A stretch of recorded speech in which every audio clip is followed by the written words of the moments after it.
Hello, hello, hello. My name's Zaga, and this is Eric, my husband, and I'm he'll Eric. be with us every Friday.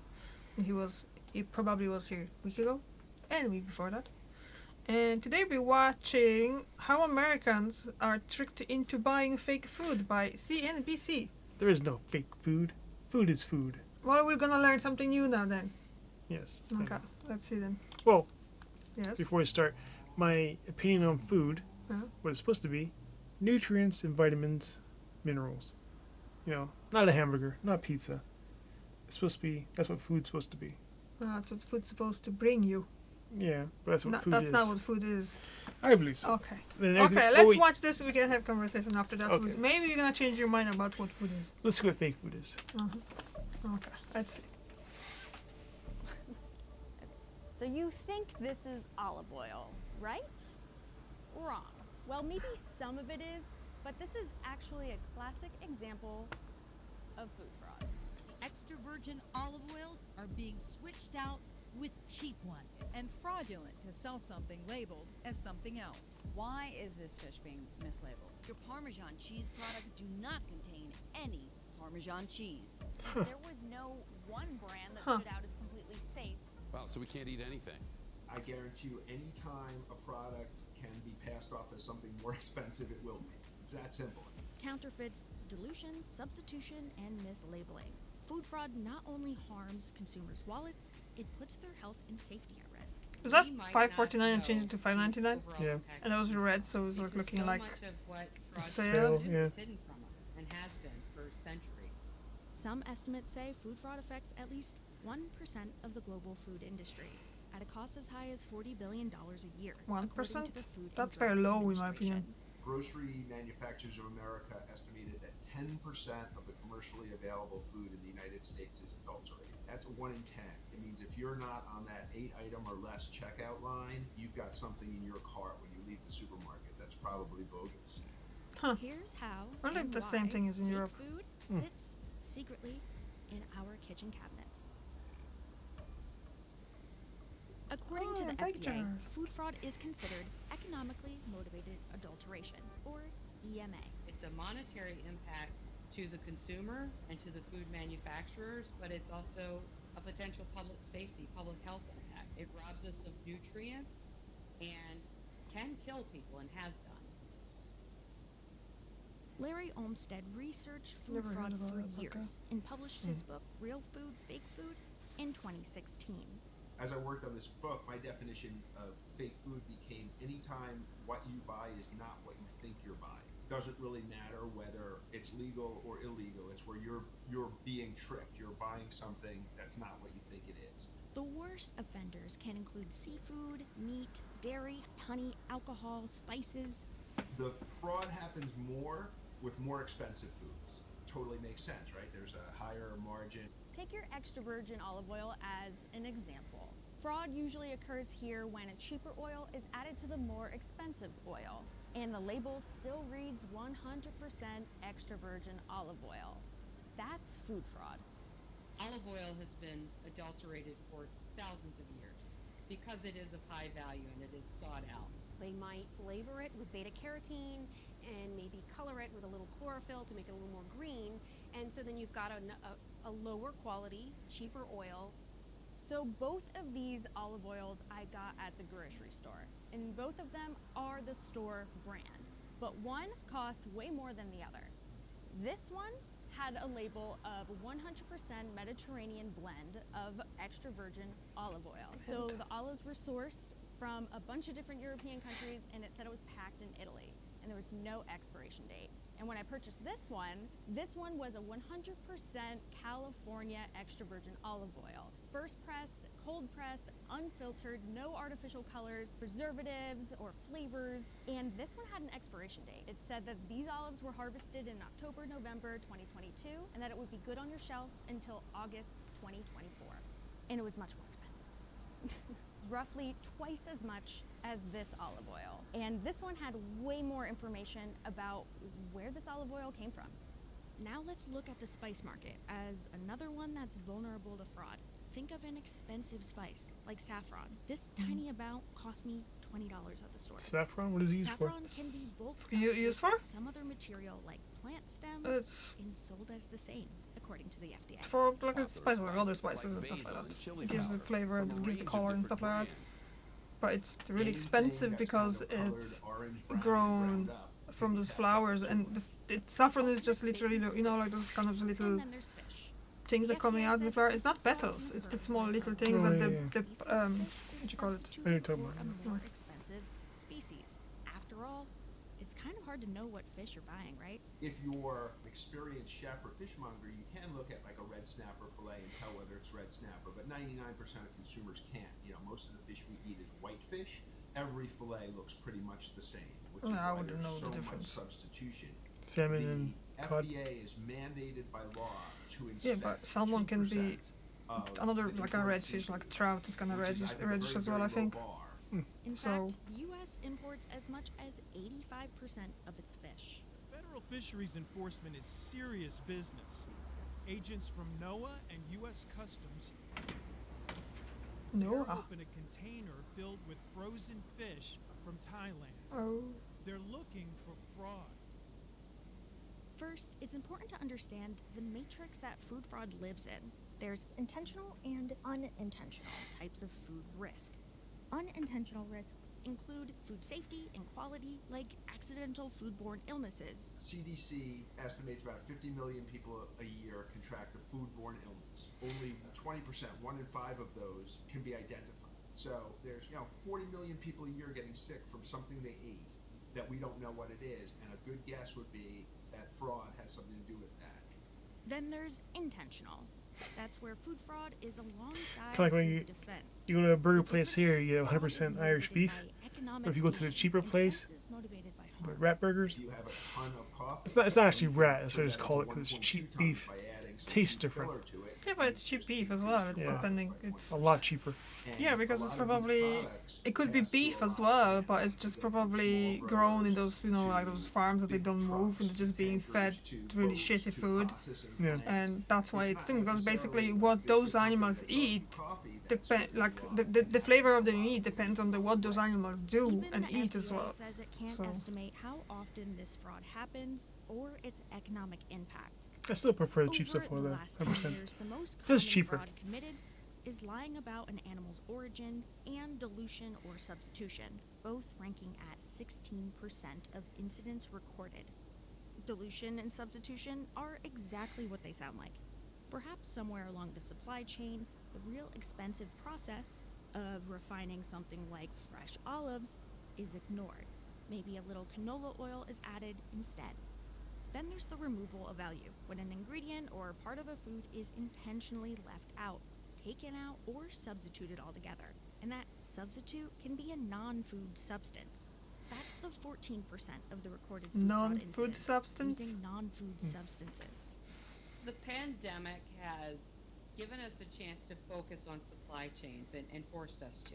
For example, during the pandemic, labeling fraud really spiked in 2021 to 21% of the types of fraud that were committed and recorded. If we knew all about it, why hasn't it been solved? The key was we weren't focusing on prevention. Food fraud prevention, if we do it right, is boring. We're the fire marshal checking exits and smoke alarms, not catching the bad guys.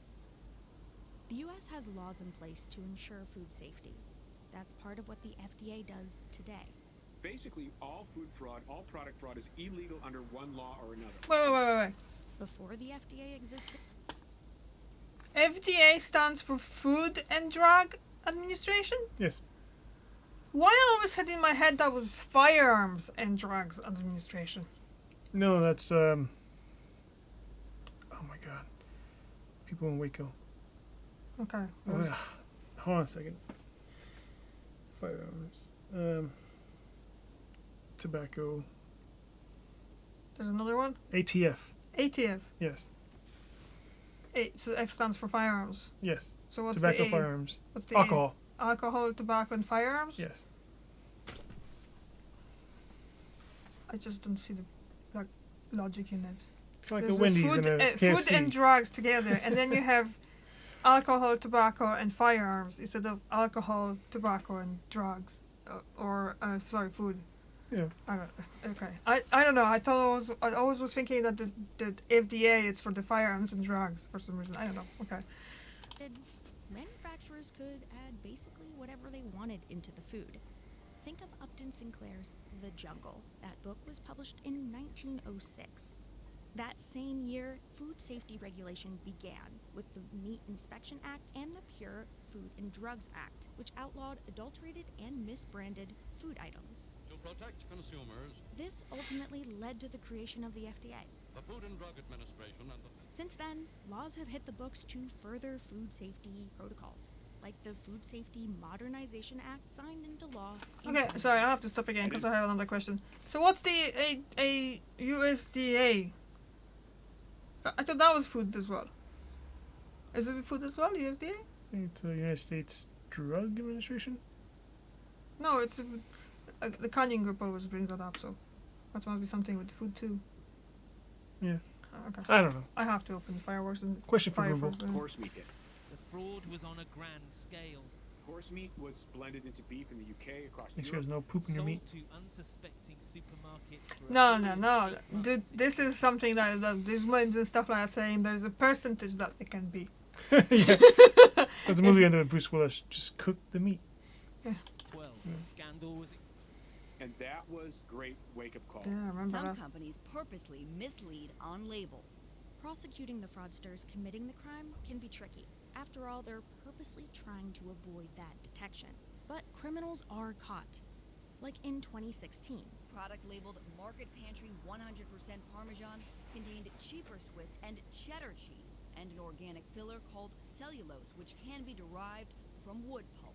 Castle Cheese was caught adding wood pulp and cheddar to its grated Parmesan that they sold as 100% Parmesan cheese. The FDA does allow fillers like cellulose in cheese, Wood? but it can only make up 4% of the total ingredients. The president We of the don't company got a digest it, so $5,000 basically it goes fine, through our 200 body and hours out. of community service, and 3 years of probation. For its part, the Food and Drug Administration says its job is to make sure food doesn't hurt you, not to police the labels. Fraud is tough for the consumer in terms of food because it's difficult. They don't have a lab in their kitchen. The Food Fraud Prevention Think Tank has a 5-question survey consumers can use when shopping for food. 1. What type of product is it? Be aware of product that you put on you, in you, or plug in the wall. 2. Quality. Can you recognize the difference between the products? If you can't easily tell the difference, that makes you more vulnerable to fraud.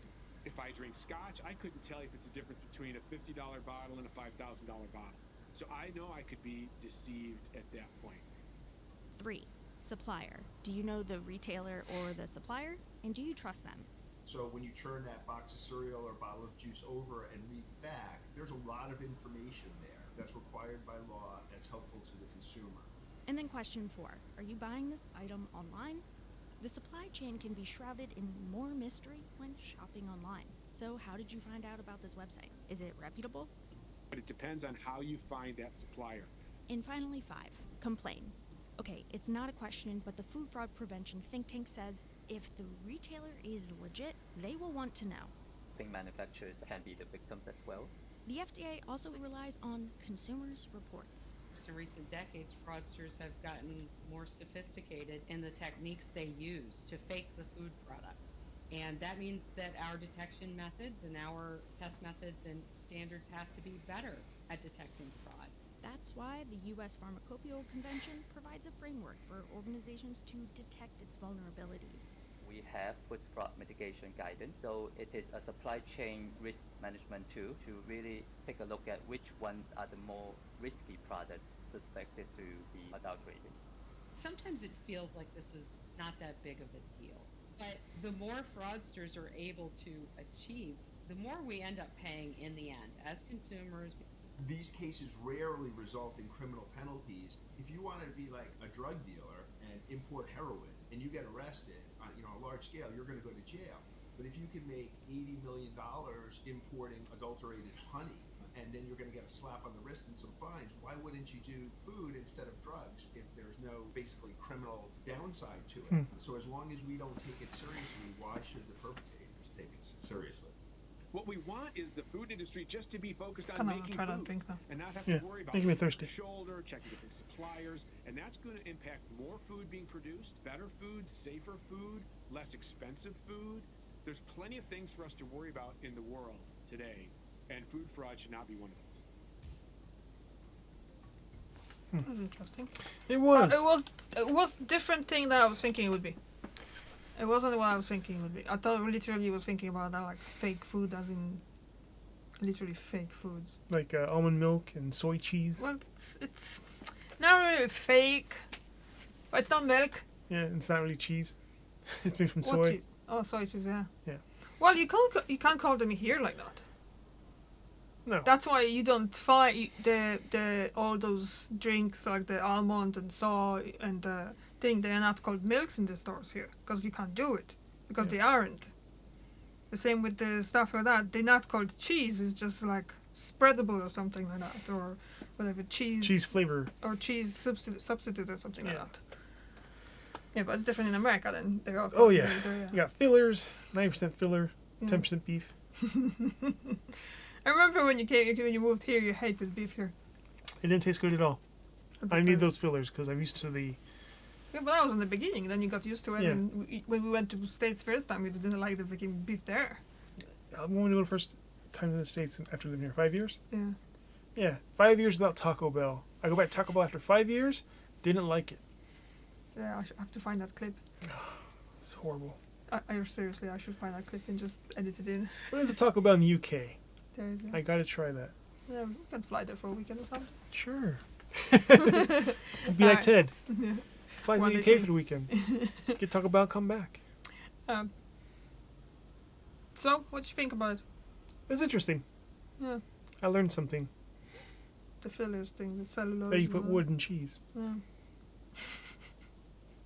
Okay. Thank you very much for watching. See you next and we'll week. see you next week with Eric and with me tomorrow. Bye. Bye.